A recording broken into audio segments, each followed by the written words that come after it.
Hürmetli vatandaşlarım, leksiyemizni davamlaştırıyoruz. Leksiyanın davamı. Bu qitimki doklad berishga Amerika Qo'shma Shtatlarining davlat ishlar katibi Rex Tillerson riyosachilik qildi. Doklad berishga Amerika Qo'shma Shtatlari davlat mudofaa ministrligining ministri Jim Mattis qatnashdi. Davlat axborot bosh tekshiruvchisi Curtis hamda armiya shtab boshlig'i raisi general Dempot qatnashdi. Shundan keyin o'xshash bir guruhga Avam Palatasının 135 nafar a'zosiga doklad berib o'tdi. Demak, o'xshash bir guruhga 135 nafar a'zosiga Avam Palatasının doklad berib o'tdi degan gap Kongressning mayli Kengash palatasi mayli Avam Palatasi a'zolarining hammasi bu dokladni angladi degan gap. Buningdan burun Amerika Qo'shma Shtatlarining Birlashgan Davlatlar Tashkiloti turishliq vakili Kenki Haley Chaushanga ochiq ogohlantirish berib, agar Chaushan Amerikaning harbiy bazalariga hujum qiladigan bo'lsa yoki raketa sinaq qiladigan bo'lsa, undaqda Amerika avval hujum qilish bilan zarb berdi. Bu ikkinchi maqolaga Kenki Haleyning Birlashgan Davlatlar Tashkiloti so'zlagan so'zlarni naql olgan ekan. Takrorlanish bo'lib qolsa, meni kechiring vatandoshim. Chaushan yerim orlining vaziyati devaylashib turgan bir paytda Amerika Qo'shma Shtatlari Davlat Majlisi Kengash palatasi harbiy ishlar komiteti haftaning 2 kuni Amerika Qo'shma Shtatlarining Osiyo Tinch okean rayoni siyosati va taktikasiga munosabatli guvohlik berish yig'ini o'tkazib, nuqtali holda Chaushan masalasini muhokama qildi. Senator John McCain, Senator John McCain o'tirib chiqdi degan gap, bu yerda bir jiddiy ish bormi nima degan savolni qo'ydigan gap apandilar. Senator John McCain Chaushan qosh bilan kirpik o'tirishga tahdid ko'rsatdi. Harbiy ishlar komitetining raisi John McCain, Kengash palatasi harbiy ishlar komitetining raisi John McCain mundaq ko'rsatdi. Chaushan masalasining Amerikaga solgan tahdidi allaqachon o'zgarish yuz berdi. Chaushan masalasining Amerikaga solgan tahdidida allaqachon o'zgarish yuz berdi. John McCain mundaq ko'rsatdi. Yadro materiallari saqlangan Chaushanning Amerikaga zarb beradigan raketalar endi uzoqdagi bir ish emas. Faraz qilish xarakterlik masala, balki qosh bilan kirpik o'tirishga tahdid. Bu tahdid amaliy, balki kun sayin kuchayayotgan to'qinish xatari olib keldi. Amerika Qo'shma Shtatlari davlat bexatarlik Osiyo ishlarining sobiq mudiri Viktor Cha guvohlik berish yig'inida mundaq ko'rsatdi.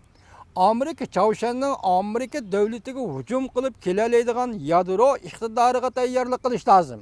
Chaushanning Amerika hujum qilib kelalaydigan yadro iqtidoriga Amerika tayyorlik qilish lozim. U mundaq ko'rsatdi.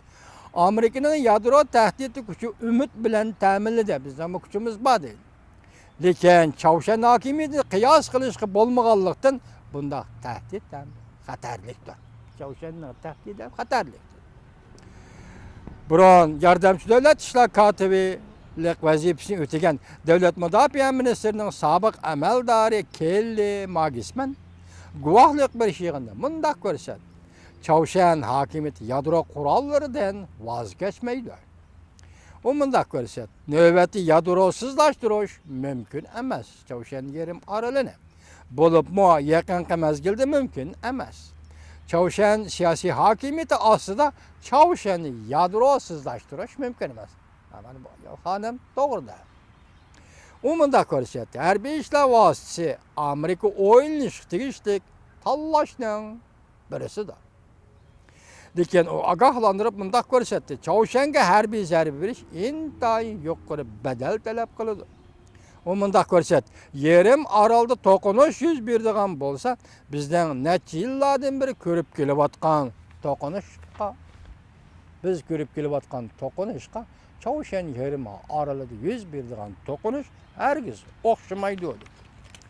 Kengash palatasi harbiy komiteti a'zolarining bilishni xohlaydigani shuki, agar Amerika Chaushanga harbiy vositalar bilan zarba bersa, Chaushan qanday inkas qaytaradi? Jungo urushga aralashamdi yo'q degan masaladir.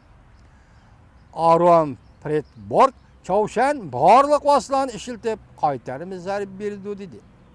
Guvahlıq beriş yığında guvahlықtın ötken Princeton Üniversitesi'nin profesörü Aaron Bradbury mundaq cevap verdi. Biz to'liq bilmaymiz. Uzun yıllardan beri perizimiz şu bo'lib kelyapti-ki, ular avval harbiy ishlar ayının o tarafida etish musabisi doirasida Seulga, yani Koreyaga keng ko'lamli o't kuchi bilan zarba berdi Çavuşan. Uzundan beri Çavuşan alayda qismlarni ximiya va biologiyalik qurollar bilan qurollantirdi. Kishilar Çavuşan bu qurollarni ishlatdi deb ansiraydi. Sobiq muavin prezident Dik Cheneyga maslahatchi bo'lgan bu professor mundaq ko'rsatdi. Çavuşan agar shunday qiladigan bo'lsa, kelar qadam Çavuşan hokimiyatni og'dirish bo'lib qoladi. Agar Çavuşan yuqorida ishlarni qilgan bo'lsa, kelar qadamda vazifa Çavuşan hokimiyatni og'dirish bo'lib qoladi. Davlat mudofaasining sobiq amaldori Çavuşan bilan bo'lgan harbiy to'qinish yuqori badal to'lashni talab qiladi dedi. Bu amaldor mundaq hisob.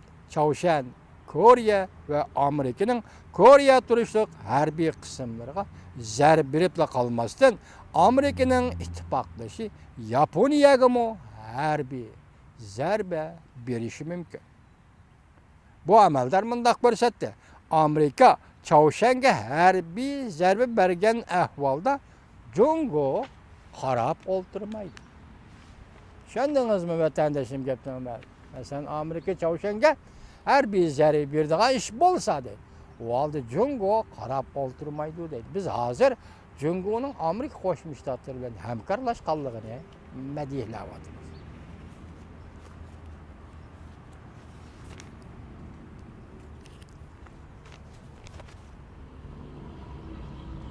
Davamını yana anlaysizlar vatandaşlar.